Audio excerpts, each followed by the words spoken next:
Hi, I'm Larry Reed, and you're listening to the Libertarian Christian Podcast. Welcome to the show that gets Christians thinking about faith and politics. Get ready to challenge the status quo, expand your imagination, and tackle controversy head on. Let's stand together at the intersection of faith and freedom. It's time for the Libertarian Christian Podcast.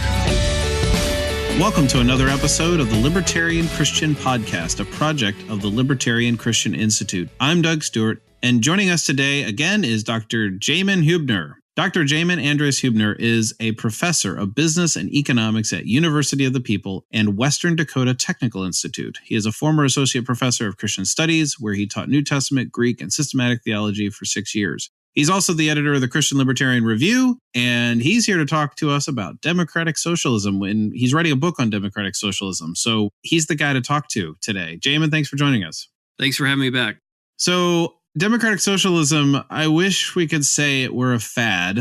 I'm hoping it will fade over the next few years, if not the next few months, but I really seriously doubt it. And it's probably not because it's really popular right now. I think you have a more robust reason why it's not just a passing fad. Could you give us an idea? Because this is much to libertarian chagrin. This is not going to go away, and we need to be able to deal with it. So why is this democratic socialism not a fad? Well, I think the big reason, kind of the existential reason, is that people are always looking to improve their lives. They're always looking to create a more just society. And so this is one model of getting there. But it's been around sort of formally for at least 100 years. And I mean, democratic socialism is not a theory. It's in practice in a lot of European governments, whether the Netherlands or Germany or in Great Britain. And, the formation of the British Labour Party in the early 1900s was sort of a big step into democratic socialism. And so that sort of is an important backdrop, because people say a lot of things about it, but honestly, we don't have to theorize too much, because this is something that has been tried and with at least some degree of success in some way. That's debatable, of course. But yeah, I think it's becoming more part of American discourse, because the American government has not at least identified that way. If you actually look at the charts of spending and interventionism in the American economy, it's not terribly different than these European democratic socialist countries. It's fairly marginal in terms of, say, government spending per GDP or whatever. And so it's perfectly legitimate to call the United States economy democratic socialist. It's just socialist on a lesser scale. That's something I write about, is that socialism is not a binary thing exactly. It's usually on a spectrum. Anytime you have taxation, redistribution of wealth by government, that's a fundamentally socialist practice and idea. And so whether it's a 1% tax or a 99% tax, you still have the same function being carried out. Now, people will dispute, of course, when it's appropriate to use terms like that. But that's why it's so, I think, combative and problematic, is because these aren't things they're always binary, and they do exist on a spectrum, and on different planes too. There's different types of socialisms, there's different types of democracies and things like that. But I don't know, I guess I think with, Bernie Sanders and Ocasio-Cortez and others sort of using this terminology and proposing concrete legislation and different, political proposals, it's reaching a point now where in the blogosphere and in public discourse, the conversation of this topic is higher than it's ever been. I can see why people would therefore see it as like a bubble. It's just a fad. But historically and in the big picture, I don't think that's the case. It does seem to be a pretty decent PR move to talk about it, because even, the word, we often joke, I often joke with, other libertarians, that democratic socialism or socialism just seems to mean whatever makes us feel good about the way society works, and capitalism or free markets are just the scary bad guy that, gives us no control over our lives, et cetera, et cetera. And so it does seem like the conversation has shifted in such a way that it has become favorable in discourse to talk about it. And it's kind of the hip thing to embrace because, we just know that capitalism doesn't work, which, again, I don't know what they know about capitalism. One of the big catalysts of that surge of conversation was, of course, the Great Recession of 2008 and 9. And a lot of the books I've been reading and researching were written a year or two after that. It prompted this huge spree of monographs and articles, because this was an icon of a failed economy. And to some people, it was an icon of failed capitalism. And that's always a tricky subject because we have to ask ourselves what capitalism is and to what extent the U.S. economy would qualify. And as you indicated, this conversation is usually dominated by this contrast between anything resembling or the words of socialism and capitalism. And capitalism is just as much on a spectrum or qualified or should be qualified as much as socialism. And I think one of the big errors that I'm so tired of hearing and exhausted of seeing in the literature is that the last quarter century of American economic globalism should be characterized as laissez-faire free market capitalism, which by any economic account is absurd. When you have a private central bank controlling the entire currency of a country, the bulk of the commercial banking sector, which has the majority of debt of the U.S. government, which also happens to have the currency and produces the currency that is the world reserve currency. And when you have tens of thousands of pages of regulation in the financial sector that supposedly was laissez-faire, the banking sector, it's the most highly regulated sector. It's been that way for the last quarter century. When you have massive welfare programs and huge redistributive wealth programs, and on and on and on, you cannot possibly describe the U.S. economy as a free market economy in any purest sense or laissez-faire, et cetera. Now, I have to say that people are right to say that the global developments have largely been, quote unquote, unregulated by national governments or international bodies. And so you have corporate colonization in different countries, popping up in Africa, Latin America, where international corporations are growing. And that is a different situation than planning a business in the U.S. But all in all, we cannot say on any reasonable level that whatever occurred in the Great Recession was the result of free market capitalism. And a lot of other critics, a lot of other democratic socialists, I've read probably 12 books by Christian democratic socialists in the last 2 months. A lot of them will qualify the terminology, and rightly so, saying finance-dominated capitalism or neoliberal capitalism or neoclassical-based capitalism or neo-capitalism or et cetera, et cetera. There's all these different ways of qualifying, and that's good. That has to happen because capitalism exists in a lot of different forms, and it doesn't look like it did 100 years ago, and that phase didn't look like it did 500 years ago, and et cetera, et cetera. So, and I write about this in my work, which began as an article and kind of evolved into a book. There's kind of 4 major phases in the evolution of capitalism, and none of them really. I mean, the closest would be like the mid to late 1800s would be close to a so-called free market, but none of them really is sort of this abstract ideal of classical liberals or libertarians or anything like that. So that's just one of the many, many points of clarification in this conversation that has to happen. And thankfully, some authors are careful about using these terms in that way. And, I found myself really appreciating a lot of things and learning a lot of things and seeing different perspectives because there's actually a lot more common ground than I would have suspected between the discontents of self-proponent democratic socialists and Christian anarchist libertarians like myself. But at any rate, it will not suffice to simply argue capitalism versus socialism. This isn't helpful. It's hardly meaningful. And we really have to have a deeper level discussion to get anywhere.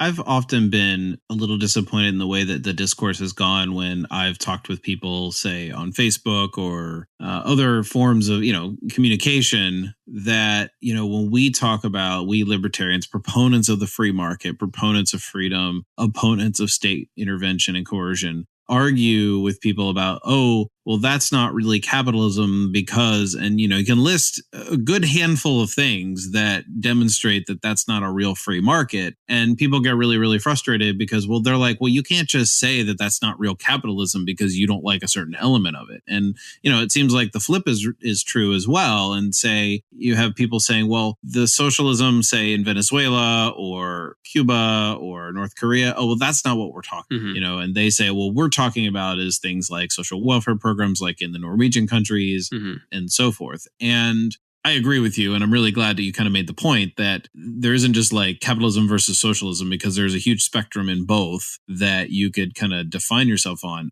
I guess the lead question here for me right now for you is, in your research in understanding democratic socialism better, what would you want libertarians to know about democratic socialism proponents that they might not know already, or that they might not know without really listening? Because I don't really listen to democratic socialists, and I don't really take them seriously. Maybe I should. Sounds like you might say I should.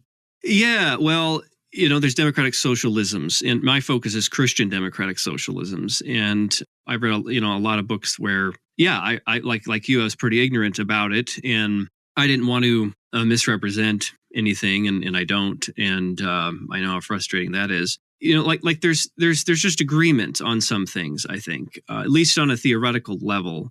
The biggest thing that really draws democratic socialists, as well as Marxist, post-Marxist, neo-Marxist, and others, Christian anarchists together with libertarians, is concern for concentrated power. That's really number one, is that behind all of the rhetoric is a legitimate concern for concentrations of power. And the reason why there hasn't been a meaningful conversation, I think, between sort of these groups is because democratic socialists are, and of course, this is risky speaking on their behalf. It'd be better to have an interview with them, but to the extent that I can properly represent it, they would, and they have in their writings, really, really stress the problem of private power. And they want people like you and me to see that it doesn't matter whether it's a politician or not, or whether it's a corporation or the state. Problem is power over people and exploitation of the vulnerable and all kinds of different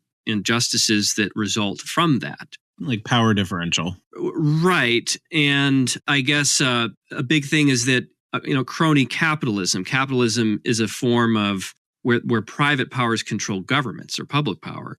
Is a big concern to both of us. And I think it's very fascinating to listen to that interview between Michael Munger and Russ Roberts on Econ Talk. They were both talking with each other about the subject of crony capitalism a few months ago. And they came to a disagreement, and Russ Roberts was more optimistic, saying, these things will iron out. They'll be taken care of. It's sort of a temporary thing. While Michael Munger is saying, actually, this is a big problem. And what I've learned from my democratic socialist colleagues is that crony capitalism is a huge, huge deal, and it's so prominent in American history. It goes back to the 1700s. I mean, there's a book by I think John Furling, published by Oxford, called A Leap in the Dark, and it's a political history of the United States. And he talks about all of the land investments of the founding fathers and their interests, their private interests. And so establishing the country wasn't just about freedom. It was about getting as much land. It was a real estate opportunity, right? And that was just an interesting perspective that I haven't thought about before. And, Jefferson commented on the power of private corporations having on the government. And then, all the way into the 1800s with the railroad system and the cronyism between the courts and legislative bodies and tycoons in that phase of industrialism. And it got worse in the 20th century, and it's super bad today. And so all that, I guess, capitalism then, in terms of American history, has almost always been crony capitalism. And if that's the case, then, the question is a hard one for you and me. Is like, well, where's this other capitalism? If this is the way it kind of has always been, we're in the same situation when we criticize socialists, saying, well, where's your socialist government when all it's been is statism and tyranny and death and stuff? Now, if we parallel those two, still, I would say the death count is vastly different. and it probably always will be. I don't see how McDonald's and Monsanto are going to pump out 120 dead bodies. Now, I could be wrong, but to the extent that those two situations are comparable, I don't see them as equally threatening. Right. I read a meme once that said, okay, let's agree that we've never had real capitalism, quote unquote, and we've never had real socialism. But what we have had is almost capitalism and almost socialism. And the track record of almost capitalism is a lot of prosperity, and the track record of almost socialism is a lot of misery and death. And so, I don't know, I find that instructive on the one hand to lead into, okay, fine, let's just table the idea that we're going to have the ideal on either end.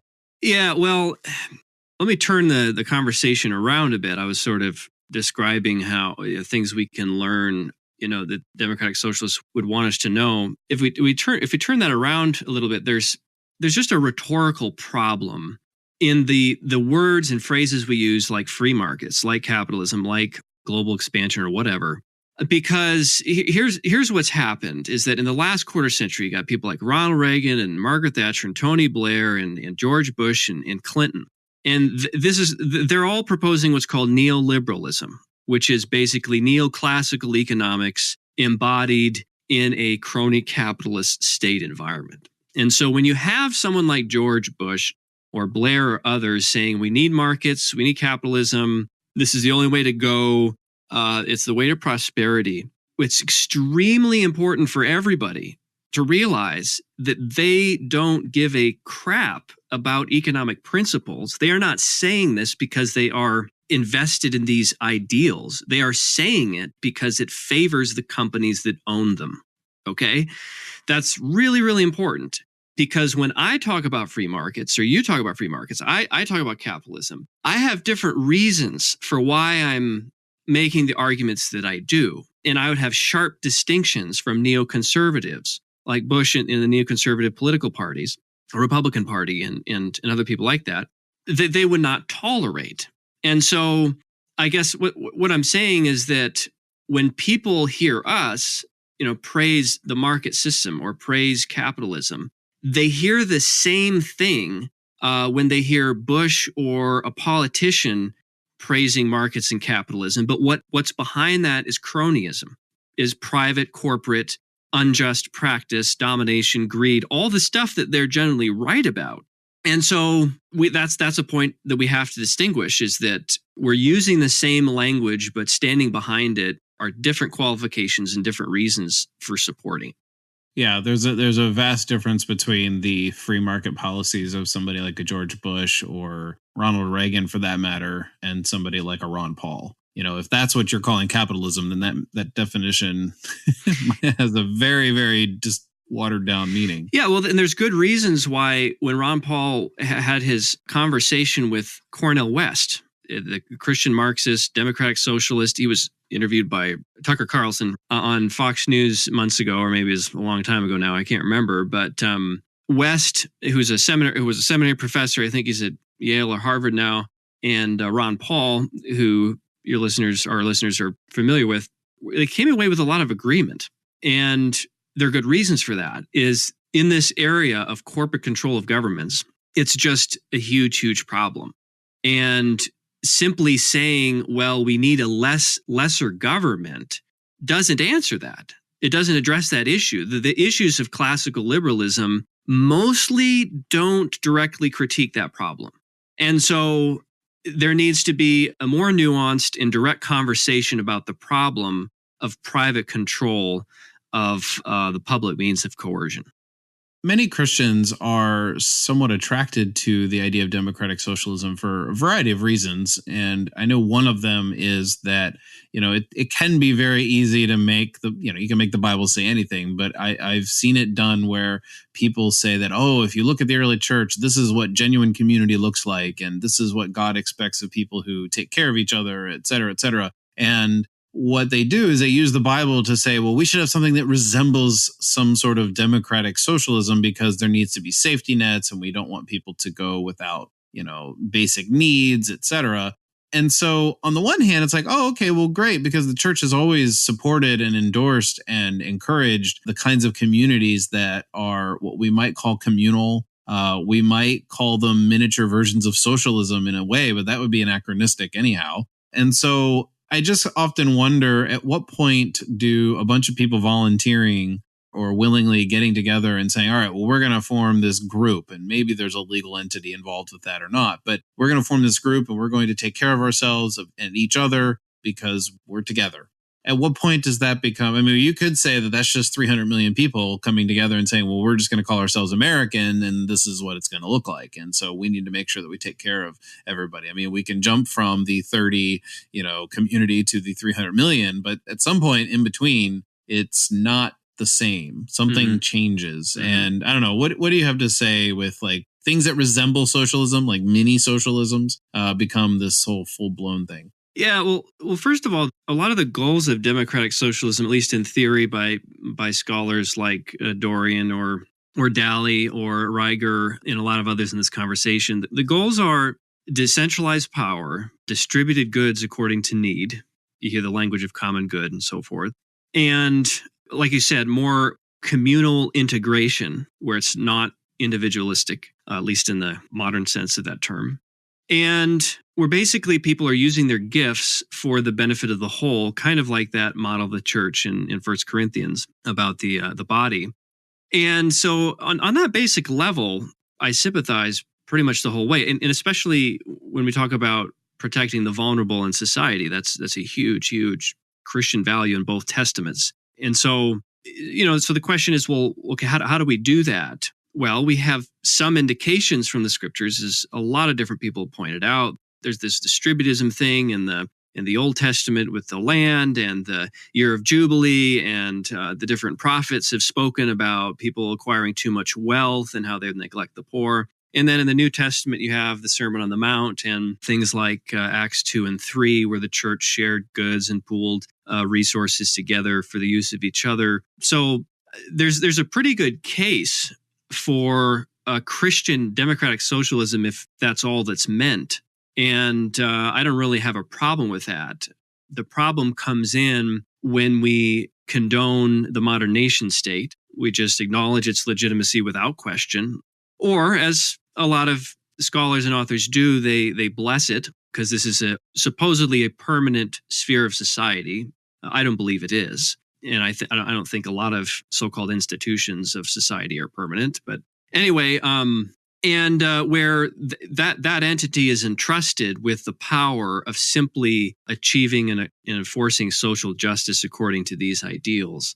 And the reason that's a problem is because the nation state and the traditional political apparatus is a territorial monopoly on the means of coercion or the use of violence. And that doesn't change with democracy. It doesn't change whether it's a monarchy. It doesn't change with elections. It doesn't change with any of these modifications in democratic socialist models. And so that's kind of one of my big concerns. And so what you have is a conflation between distributism and socialism, and the two are not the same. I had a friend who talked about how their church pooled together resources to help people pay off debt or to do better, like to function as that safety net. And the comment was made that, well, this is great, this is socialism. No, it actually isn't. It's distributism. Distributism is just pooling your resources in for one reason or another, whether it's for functionality or whether it's for the ethical concern of acquiring too much wealth and concentrating too much power. Alexander Salter, he wrote a whole article on this in CLR and talked about, Chesterton and de Lubac and a couple others who developed this program of distributism. And, the big goal behind it, again, was distribution of power. And the big kicker there is, well, accumulation of wealth is basically synonymous with accumulation of power. And so the answer in a distributist model is how do we redistribute those assets? And there's a lot of ways of doing this, though, and a lot of models that simply don't have anything to do with politics. And I think that's one of the biggest hurdles is that your average democratic socialist has a huge, huge high regard for representative democracy and the political systems and political parties as they currently exist. And that's sort of an unquestioned dogma, is that, we want to be civil and, progressive. And what that means is we just sort of work within this system. Everything needs to be more like representative democracy, and that's the answer to problems. But, look at, for example, you have, like in Lou Daly's book, God's Economy, published by University of Chicago Press back in 2008. He looks at some early examples, early 20th century thinkers who advocated, and this is a big Marxist theme, the employee ownership of capital, aka employee ownership of the means of production, aka the employee ownership of the businesses in which people are working. Now that already exists. There's several in where I live in Rapid City. They're called cooperatives, and the employees own the business, or they own the majority of it. Ace Hardware, if anybody's heard of that, that's a cooperative with tens of thousands of employees. And so you have control of capital, so to speak, through this ownership thing. Now, should that be required? Well, that's an interesting question. And would a society be better and more just if all businesses were owned by employees, or majority owned by employees, or something of that form? And I don't know the answer to that question, but I think it's worth asking and exploring, because it addresses some of the problems that we're all kind of trying to deal with right now. So the big difference between distributism then and socialism is that distributism does not need the state or the political apparatus, and it therefore does not operate on the basis of coercion, where socialism tends to just presume a consequentialist ethic where the ends justifies the means. And it's like, we want to help people. We want to provide this safety net, and to do that, we shall summon the police and the armies to extract whatever resources are necessary to provide that social safety net. So those two big differences divide, I think, democratic socialism and distributism. They're important. And I think the vast majority of the concerns that democratic socialists have can indeed be addressed in a pretty meaningful and practical way from a distributist perspective. And so that's just another point of this conversation that I think is interesting and worth talking about, instead of simply saying it's best that you just kind of regurgitating the same stuff, individual liberty, capitalism, blah, blah, blah. It's like, well, let's get more sophisticated than that, right? How do we care for one another in a communal, voluntary way? Yeah, it certainly does. And for listeners, if you want, you can read the article in the Christian Libertarian Review, Volume 1 at christianlibertarianreview.com. Or if you are just inclined to listen to my conversation with Alex Salter, that would be episode 115 of our podcast. So not actually very long ago that we had a conversation with him, which it was one of my favorite conversations. I learned a lot. It was a great casual conversation. I thought went really well. There seems to be a difference between how the mainstream media talks about democratic socialism and how, like, maybe politicians talk about it, and how the common discourse goes when you're talking to people in general about it. What comments or thoughts do you have on the way in which different people talk about socialisms? Well, we just need to be patient with each other and ask what we mean. What we really mean by certain things. It's one thing to say we want to address inequities, we want to ensure that the vulnerable are protected in society, and another thing to say, you're not Christian if you don't support minimum wage. And I think the distance between those types of things, between the popular policies of the welfare state, the nanny state that takes care of us, and the theories and ideals, can be pretty great, and sometimes greater than I think people realize. But a lot of those things get lost in our conversations, and we just sort of conflate them, and we put each other in boxes like that. So I've appreciated the wide span of opinion on the subject, and come to appreciate those differences, and just realizing that when people say I'm this and they attach a label and they get millions of likes or coverage in, the Washington Post or mainstream media, it means nothing. It doesn't mean they have to understand those principles or ideals at all. And we shouldn't assume. And that's the thing, is politicians are puppets, prostitutes, and people who are owned and have agendas, and they will use whatever words they can to get the support for their particular goals. So we can't take Washington, D.C. too seriously, and especially when it comes to delineating, what ideologies or theories or political economies are really trying to accomplish.